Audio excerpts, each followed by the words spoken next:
Et nous allons rester à l'étranger avec ce changement de pied complet du Royaume-Uni face à la pandémie. Le gouvernement de Boris Johnson demande d'éviter tout contact et déplacement non essentiel.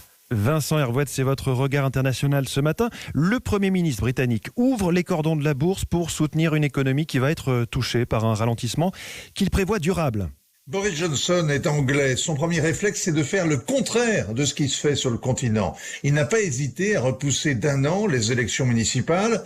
En revanche, il traîne les pieds à fermer les pubs ou les écoles. Il rechigne à sauver les Britanniques en tuant l'économie britannique.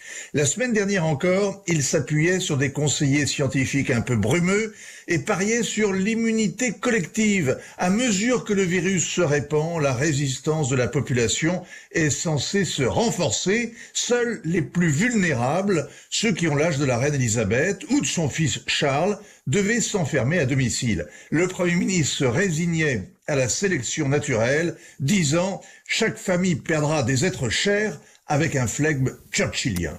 Et donc lundi, changement de stratégie complet avec un rapport de l'Imperial College de Londres. C'est l'une des meilleures facs au monde. Elle prédit avec cette politique jusqu'à 260 000 morts et un système de santé submergé. Boris Johnson est anglais, il s'adapte, il appelle à éviter les contacts, les déplacements. Il appelle, il n'ordonne pas encore. Il met près de 400 milliards d'euros sur la table pour soutenir l'économie. Bref, il fait le contraire de ce qu'il avait annoncé. Ce qui n'a pas changé, c'est de prévoir que la crise aiguë va durer 3 mois et l'épidémie jusqu'au vaccin dans 1 an et demi. Le regard international de Vincent Hervouet, c'est tous les matins dans le journal de 8h d'Europe 1.